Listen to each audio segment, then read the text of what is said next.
بسم اللہ الرحمن الرحیم فصل فی الآثار وغیرہا، یہ فصل جھوٹے وغیرہ کے بیان میں ہے۔ ما قبل میں مصنف ہدایہ نے پانی کے اندر جانوروں کے گرنے سے پانی ناپاک ہونے اور نہ ہونے کے ذکر کو بیان فرمایا کہ پانی ناپاک ہوگا یا نہیں۔ اب اس کے بعد یہاں سے جھوٹے کے بیان کو ذکر کرتے ہیں اور اس بات کو بیان فرماتے ہیں کہ اگر پانی کے ساتھ لعاب مل جائے تو اس کا حکم پاکی کا ہوگا یا ناپاکی کا۔ آثار یہ سور کی جمع ہے، اس کا معنی ہے بچا ہوا کھانا یا پانی وغیرہ۔ آثار سور کی جمع آثار ہے نا، جس کو عرف میں جھوٹا کہتے ہیں۔ جھوٹے کی کئی صورتیں ہیں، پاک ہوگا یا ناپاک، مکروہ ہوگا یا مشکوک، 4 صورتیں۔ پاک ہو جیسے کہ انسان کا جھوٹا اور ماکول اللحم جانوروں کا جھوٹا۔ ناپاک پانی جیسے خنزیر اور درندوں کا جھوٹا۔ مکروہ ہو جیسے کہ بلی کا جھوٹا۔ اور چوتھی صورت مشکوک کی ہے، جیسے کہ پڑھیں گے آپ گدھے اور خچر کا جھوٹا، یہ پانی مشکوک ہوتا ہے۔ مصنف ہدایہ نے فرمایا وعرق کل شیء معتبر بصورہ، فرماتے ہیں کہ ہر جاندار کا پسینہ معتبر ہوگا اس کے جھوٹے کے ساتھ، اس لیے کہ جو جھوٹے کا حکم ہوگا وہی اس کے پسینے کا حکم ہوگا، کیونکہ دونوں پیدا ہوتے ہیں گوشت سے۔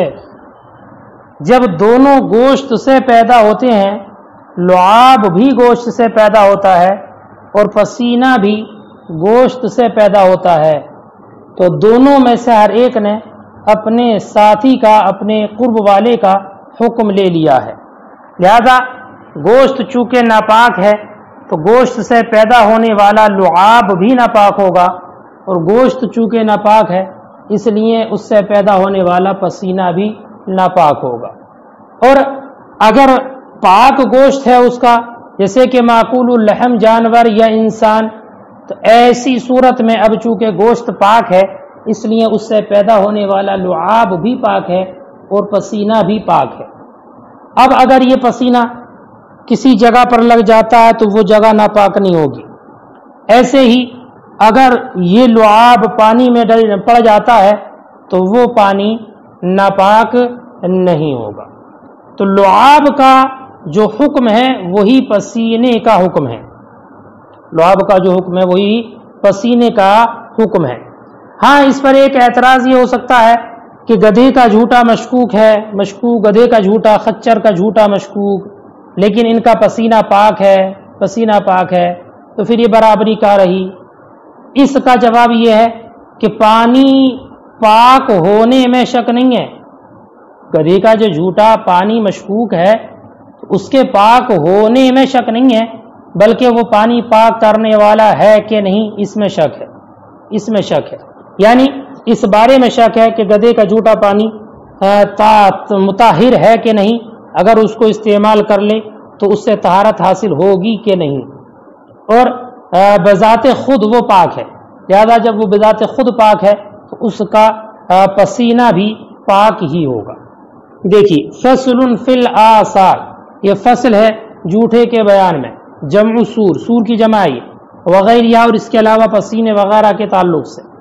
فرماتے ہیں وعلق کل شیء معتبر بصورہ، ہر چیز کا پسینہ معتبر ہے اس کے جھوٹے کے ساتھ، لأنہما یتولدان من لحمہ، اس لیے کہ یہ دونوں عرق اور لعاب پیدا ہوتے ہیں اس کے گوشت سے۔ فأخذ احدہما حکم صاحبہ، تو لے لیا ان دونوں میں سے ایک نے دوسرے کے حکم کو۔ وَالسُّورُ الْآدْمِ وَمَا يُؤْكَلُ لَحْمُهُ طَاهِرٌ، اس عبارت میں جھوٹے کی جو میں نے 4 صورتیں بیان کی ان میں سے قسم اول کا ذکر فرماتے ہیں کہ وہ جھوٹا پاک ہوگا، جیسے کہ آدمی اور معقول اللحم کا جھوٹا، یعنی آدمی کا جھوٹا پاک ہے۔ اب آدمی اس میں سب کو عموم ہے، سب کو شامل ہے، چاہے وہ مسلمان ہو کہ کافر، جنوبی ہو کہ نہ ہو، پاک، حائضہ ہو یا غیر حائضہ، سب کا جھوٹا پاک ہے۔ تو انسان چاہے وہ جنوبی ہو چاہے غیر جنوبی، حائضہ ہو یا نفاس والی عورت یا غیر حائضہ، یا وہ پاک ہو یا ناپاک، تمام صورتوں میں اس کا جھوٹا پاک ہے۔ اور اسی طریقے سے وہ جانور کہ جن کا گوشت کھایا جاتا ہے، جیسے کہ بکری ہے، اونٹ ہے، بھینس وغیرہ، جن جانوروں کا گوشت کھایا جاتا ہے، ان کا جھوٹا بھی پاک ہے۔ دلیل یہ ہے کہ پانی کے جو پاک یا ناپاک ہونے کا تعلق ہے، یہ منہ کا لعاب ملنے کی وجہ سے جھوٹا ہوتا ہے۔ یعنی منہ میں جو لعاب ہوتا ہے، یہ لعاب پانی سے لگتا ہے، تو پانی سے لعاب لگنے کی وجہ سے یہ جھوٹا ہوتا ہے۔ اور لعاب چونکہ گوشت سے پیدا ہوتا ہے، بتایا تھا گوشت سے پیدا ہوتا ہے، اور ان جانوروں کا گوشت پاک ہے، تو جب جانوروں کا اور انسان کا گوشت پاک ہے تو ان کا لعاب بھی پاک ہوگا، کیونکہ گوشت ہی سے یہ پیدا ہوتا ہے، اور گوشت پاک تو لعاب پاک۔ اور جب لعاب پاک ہے تو اگر یہ لعاب کسی چیز سے لگ جائے تو لگنے والی چیز ناپاک نہیں ہوگی، پاک ہی ہوگی۔ تو یہ جانوروں کے لعاب کے پاک ہونے کی دلیل ہے۔ انسان کا جھوٹا پاک ہے، اس پر حدیث پاک نبی اکرم صلی اللہ علیہ وسلم کی حدیث پاک دلالت کرتی ہے۔ حدیث یہ ہے کہ نبی اکرم صلی اللہ علیہ وسلم ایک دودھ کا پیالہ لائے، دودھ کا ایک پیالہ لائے، اور آپ صلی اللہ علیہ وسلم نے اس پیالے سے اس دودھ کو نوش فرمایا، اور جو باقی دودھ بچا تھا اس دودھ کو ایک اعرابی کو دے دیا، اعرابی کو دے دیا۔ انہوں نے اس پیالے سے اس دودھ کو پیا، پھر ان اعرابی نے وہ پیالہ حضرت ابو بکر صدیق رضی اللہ تعالیٰ عنہ کو دے دیا۔ تو یہ حدیث اس بات پر دلالت کر رہی ہے کہ آدمی کا جھوٹا پاک ہے، پاک ہے۔ اگر پاک نہ ہوتا تو اللہ کے رسول صلی اللہ علیہ وسلم ان اعرابی کو نہ دیتے، اور وہ اعرابی حضرت ابو بکر کو نہ دیتے، ابو بکر کو نہ دیتے۔ اس سے معلوم ہوتا ہے کہ جھوٹا پاک ہے۔ اور دوسری ایک عقلی دلیل یہ بھی ہے کہ آدمی کی ذات پاک ہے، انسان اپنی ذات کے اعتبار سے پاک ہے۔ جب ذات کے اعتبار سے پاک ہے تو اس کا جھوٹا بھی پاک ہی ہوگا، پاک ہی ہوگا۔ جب ذات کے اعتبار سے انسان پاک تو اس کا جھوٹا پاک۔ ہاں، یہاں پر ایک اعتراض یہ کیا جا سکتا ہے کہ انسان کا گوشت تو نہیں کھایا جاتا، گوشت تو نہیں کھایا جاتا، جب گوشت نہیں کھایا جاتا تو اس کو پاک کہنا کیسے صحیح ہوگا؟ اس کا جواب یہ ہے کہ آدمی کا اور انسان کا گوشت نہیں کھایا جاتا، بات صحیح ہے، لیکن گوشت نہ کھایا جانا یا گوشت کی حرمت یہ اس کی کرامت کی وجہ سے ہے، اس کی نجاست کی وجہ سے نہیں، نجاست کی وجہ سے نہیں۔ تو کرامت کی وجہ سے اس کی حرمت ہے، نجاست کی وجہ سے حرمت نہیں ہے، اس لیے اس کا جھوٹا پاک ہے۔ ایسے ہی جنوبی انسان ہے، ناپاک انسان ہے، تو جنوبی کا جھوٹا اگر پانی ہے یا کوئی چیز ہے تو وہ بھی پاک ہے، اور اس کا ذکر بھی حدیث پاک میں ہے۔ روایت میں یہ ہے کہ حضور حضرت حذیفہ سے ملاقات فرمائی، نبی اکرم صلی اللہ علیہ وسلم نے حضرت حذیفہ رضی اللہ تعالی عنہ سے ملاقات ہوئی، تو آپ نے مصافحے کے لیے اپنا ہاتھ بڑھایا، تو حضرت حذیفہ نے اپنا ہاتھ پیچھے کر لیا، کھینچ لیا، اور کہا اللہ کے رسول صلی اللہ علیہ وسلم میں جنوبی ہوں، میں جنوبی ہوں۔ تو نبی اکرم صلی اللہ علیہ وسلم نے فرمایا مومن ناپاک نہیں ہوتا، مومن ناپاک نہیں ہوتا۔ تو مومن ناپاک نہیں ہوتا یہ اس بات پر دلالت کر رہا ہے کہ اگر انسان جنوبی بھی ہو تو حالت جنابت میں بھی اس کا جسم اگرچہ حکماً اس کو طہارت کا حکم دیا جاتا ہے لیکن ناپاک نہیں ہوتا ہے۔ اور ایسے ہی حائضہ عورت کے پاک ہونے پر بھی حدیث پاک موجود ہے کہ حائضہ عورت بھی پاک ہے۔ حدیث پاک میں ان عائشہ رضی اللہ عنہا شربت من اناء فی حال حیضها فوضع رسول اللہ صلی اللہ علیہ وسلم فمہ علی موضع فمہ وشرب، کہ حضرت عائشہ نے حالت حیض میں برتن سے پانی پیا، پھر حضور صلی اللہ علیہ وسلم نے اسی جگہ اپنا منہ رکھ کر پانی پیا جس جگہ سے حضرت عائشہ نے پانی پیا تھا۔ لہذا اس سے بھی یہ بات معلوم ہوتی ہے کہ جھوٹا اگر حائضہ کا جھوٹا ناپاک ہوتا تو حضور حضرت عائشہ کا جھوٹا پانی نوش نہ فرماتے، نوش فرمایا، اس سے بھی معلوم ہوا کہ جھوٹا پاک ہے۔ اور ایسے ہی عزیز طلبہ کافر کا جھوٹا بھی پاک ہے، کافر کا جھوٹا، یہ بھی حدیث سے ثابت ہے۔ حدیث میں یہ ہے کہ قبیلہ ثقیف کا ایک وفد مسجد میں آ کر ٹھہرا، قبیلہ ثقیف کا جو مشرک تھے، کافر تھے، تو وہ لوگ مشرک تھے اور ان کا ایک وفد مسجد میں آ کر ٹھہرا۔ اگر کافر مشرک عین نجس ہوتے تو نبی اکرم صلی اللہ علیہ وسلم ان لوگوں کو قیام کرنے کی اجازت نہ دیتے۔ آپ کا ان مشرکوں کو مسجد میں قیام کرنے کی اجازت دینا اس بات کی دلیل ہے کہ وہ عین نجس، عین نجاست نہیں ہے۔ البتہ ہاں جو آیت کریمہ میں اللہ نے ارشاد فرمایا انما المشرکون نجس، تو اس نجس سے مراد ان کی اعتقادی نجاست ہے، ظاہری نجاست مراد نہیں ہے۔ دیکھیں وسور الآدمی، اور آدمی کا جھوٹا، وما یؤکل لحمہ، اور اس کا جھوٹا جس کا گوشت کھایا جاتا ہے، طاہر، یہ پاک ہے، لأن المختلط به اللعاب، اس لیے کہ اس میں ملنے والی شے لعاب ہے، وقد تولد من لحم طاہر، اور وہ پیدا ہوا ہے پاک گوشت سے، ويدخل فی هذا الجواب، اور اس جواب میں یعنی یہ جو کام نے پاک ہے اس میں داخل ہے الجنوب، جنوبی انسان، حائضہ عورت اور کافر بھی۔ وسور الکلب نجس، اور کتے کا جھوٹا ناپاک ہے۔ یہاں سے مصنف یہ بات بیان فرماتے ہیں کہ کتے اگر پانی میں منہ ڈال دے تو وہ پانی ناپاک ہو ہے۔ اس میں امام مالک رضی اللہ تعالی عنہ کا اختلاف ہے۔ امام مالک کے علاوہ تمام علماء کے نزدیک کتے کا جھوٹا ناپاک ہے۔ معاملہ یہ کہ اگر کتا کسی برتن میں منہ ڈال دیتا ہے تو اس برتن کا دھونا واجب ہوتا ہے۔ ہاں امام مالک کتے کے جھوٹے کی طہارت کے قائل ہیں، کتے کے جھوٹے کی طہارت کے قائل ہیں۔ اس پر استدلال نبی اکرم کا ارشاد گرامی، نبی اکرم نے فرمایا یغسل الاناء من ولوغ الکلب ثلاثا، کہ کتے کے منہ ڈال دینے سے برتن کو 3 مرتبہ دھویا جائے، 3 مرتبہ دھویا جائے۔ تو اس طریقے سے استدلال کیا گیا اس آیت کریمہ سے کہ کتا زبان پانی سے لگاتا ہے، زبان پانی سے لگاتا ہے، یعنی کتا جب برتن میں منہ ڈالتا ہے نا تو زبان کو برتن پر نہیں لگاتا بلکہ پانی سے لگاتا ہے۔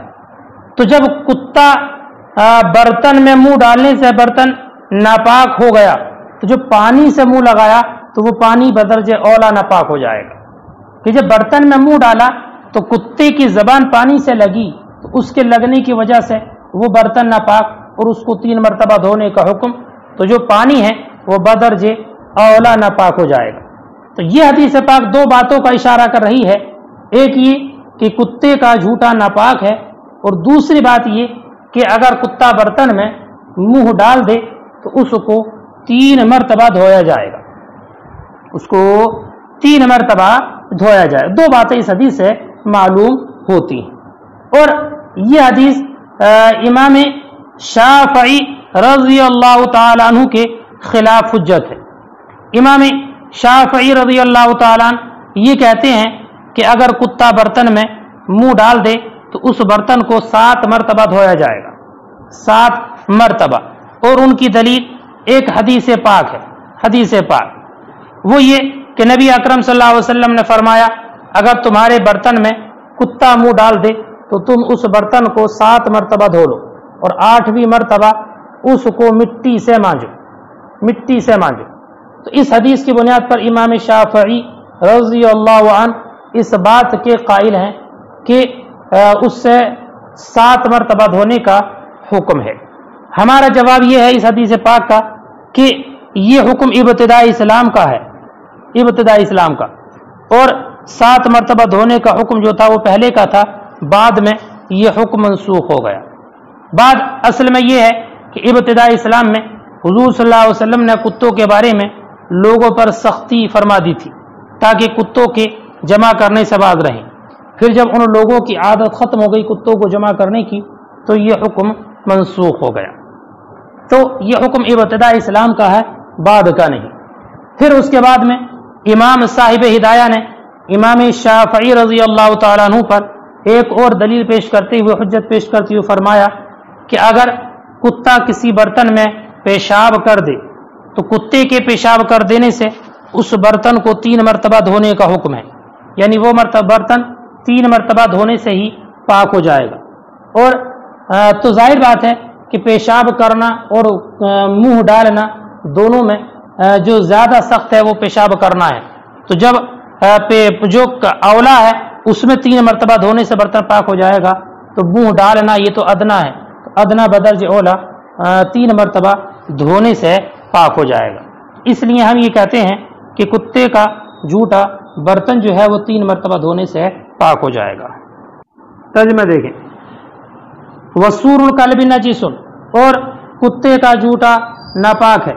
ویغسل الاناء من بلوغه ثلاثا، اور برتن کو دھویا جائے اس کے منہ ڈال دینے سے یا چاٹ لینے سے، برتن میں منہ ڈال دینے سے 3 مرتبہ، لقول علیہ السلام، نبی اکرم کے ارشاد، یغسل الاناء من بلوغ الکلب ثلاثا، برتن کو دھویا جائے کتے کے منہ ڈال دینے سے 3 مرتبہ۔ ولسانہ یلاقی الماء دون الاناء، اور اس کی زبان ملتی ہے پانی سے نہ کہ برتن سے۔ فلما تنجس الاناء، تو جب برتن ناپاک ہو جائے گا، تنجس الاناء فالماء اولا، تو پانی بدرج اولا ناپاک ہو جائے گا۔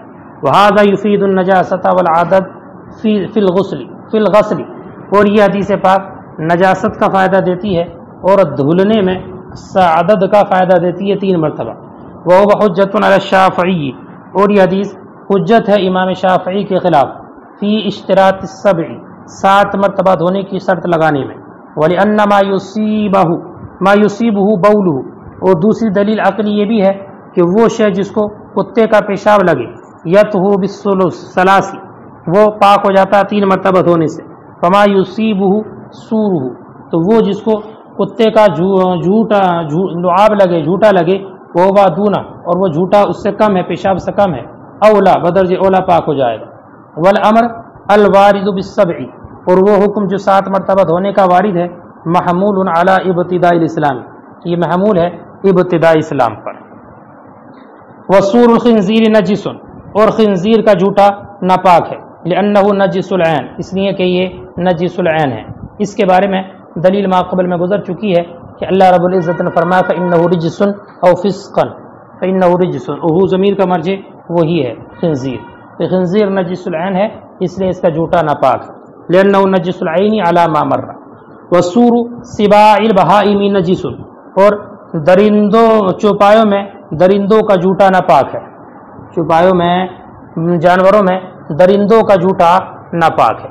ایک اور مسئلہ سنیں، مسئلہ یہ ہے کہ درندے جو جانور ہیں جیسے کہ بھیڑیا ہے، ہاتھی ہے، چیتا وغیرہ ہے، تو ان کا جھوٹا ناپاک ہے، اور امام شافعی رضی اللہ تعالیٰ عنہ کے نزدیک ان کا جھوٹا پاک ہے۔ البتہ کتے اور خنزیر کے جھوٹے کو وہ بھی ناپاک مانتے ہیں، اس لیے کہ کتا اور خنزیر ان کے نزدیک نجس ہے، باقی اور جانوروں کا جھوٹا ان کے نزدیک پاک ہے۔ امام شافعی رضی اللہ تعالیٰ عنہ کی دلیل یہ ہے کہ حضرت ابو ہریرہ رضی اللہ تعالیٰ عنہ سے روایت ہے کہ حضور سے ان حوض کے بارے میں پوچھا گیا جو حوض کے مکہ اور مدینہ کے درمیان ہے، اور آپ سے یہ بھی بتایا گیا کہ کتے اور درندے وہاں پانی پینے کے لیے آتے ہیں۔ اس پر نبی اکرم نے فرمایا جو انہوں نے اپنے پیٹوں میں لے لیا وہ ان کے لیے ہیں، اور جو باقی رہ گیا وہ ہمارے پینے کے لیے ہیں اور پاک ہے۔ تو اللہ کے رسول صلی اللہ علیہ وسلم کو یہ بتایا گیا تھا کہ ان حوض پر کتے وغیرہ اور درندے آتے ہیں، اور اللہ کے رسول نے یہ جواب دیا کہ جو انہوں نے لے لیا وہ ان کے لیے ہے، اور جو باقی رہا وہ ہمارے لیے ہے اور وہ پاک ہے۔ اس سے معلوم ہوا کہ اس کا جھوٹا، درندوں کا جھوٹا پاک ہے۔ اور ایک حدیث میں یہ ہے، اللہ کے رسول سے پوچھا گیا یا رسول اللہ کیا ہم گدھوں کے بچے ہوئے پانی سے وضو کر لیا کریں؟ تو آپ نے فرمایا ہاں، اور درندوں کے بچے ہوئے سے بھی کر لیا کریں۔ اس حدیث سے بھی یہی معلوم ہوتا ہے، دونوں حدیثوں سے، کہ درندوں کا جھوٹا پاک ہے۔ لیکن ہماری دلیل یہ ہے کہ ہمارا مذہب یہ ہے کہ درندوں کا جھوٹا ناپاک ہے، اور دلیل یہ حدیث پاک ہے نا کہ حضرت عمر اور حضرت عمرو بن عاص رضی اللہ تعالیٰ عنہما، یہ دونوں حضرات ایک حوض کے پاس تشریف لے گئے، تو عمرو بن عاص نے کہا، اے مالک، اے حوض کے مالک، کیا تیرے اس حوض کے پاس درندے آتے ہیں؟ تو اس مالک حوض کے جواب دینے سے پہلے ہی حضرت عمر نے کہا، اے حوض کے مالک، ہم کو خبر نہ دینا، کیونکہ اگر درندوں کی آنے کی خبر دے دی تو ہم دونوں پر اس کا استعمال متعذر ہو جائے گا، اس لیے کہ ہمارے نبی نے اس سے منع کیا ہے۔ اس حدیث سے یہ بات معلوم ہوئی کہ درندوں کا جھوٹا ناپاک ہے، درندوں کا جھوٹا ناپاک ہے۔ اور ایک عقلی دلیل بھی ہماری یہ ہے کہ درندوں کا گوشت ناپاک ہے، اور بتایا تھا ابھی آپ کو کہ لعاب اسی سے پیدا ہوتا ہے، اور لعاب کا پاک اور ناپاک ہونا گوشت سے متعلق ہے، اور جب گوشت ناپاک ہے تو لعاب ناپاک، جب لعاب ناپاک تو جس چیز میں وہ لگے گا وہ بھی ناپاک ہو جائے گی، یعنی جب لعاب پانی میں پڑے گا تو وہ بھی ناپاک۔ اور وہ حدیث کہ جس کو امام شافعی نے پیش کیا ہے، اس حدیث کا جواب یہ ہے کہ درندوں کے جھوٹے پانی کے پاک ہونے کا جو حکم اللہ کے رسول صلی اللہ علیہ وسلم نے دیا تھا، وہ بات ابتداء اسلام کی ہے۔ ابتداء اسلام میں ان کے گوشت کی تحریم سے پہلے کا تھا، پھر بعد میں یہ حکم منسوخ ہو گیا۔ یعنی ابتداء اسلام کا تھا جب ان کے گوشت کی تحریم نہیں تھی، بعد میں یہ حکم منسوخ ہوا۔ اور دوسرا جواب یہ ہے کہ سوال جو کیا گیا تھا وہ ان بڑے حوض کے بارے میں کیا گیا تھا، اور اس بات کی قائل ہم بھی ہیں کہ اگر بہت بڑا حوض ہے اور اس میں درندہ منہ ڈال دے تو وہ ناپاک نہیں ہوتا ہے۔ وسور سباع البہائم نجس، اور چوپایوں میں درندے کا جھوٹا ناپاک ہے، خلاف للشافعی، امام شافعی کے برخلاف، فیما اس میں، سوى الکلب والخنزیر، خنزیر اور کتے کے علاوہ، لأن لحمہما نجس، اس لیے کہ ان دونوں کا گوشت ناپاک ہے، ومنہ یتولد اللعاب، اور اسی سے لعاب پیدا ہوتا ہے، وہو المعتبر فی الباب، اور اس باب میں یعنی طہارت، لعاب کی طہارت اور نجاست کے باب میں یہی معتبر ہے کہ وہ گوشت وغیرہ سے پیدا ہوتا ہے، اور ان کا گوشت ناپاک، اس لیے ان کا جھوٹا بھی لعاب بھی ناپاک۔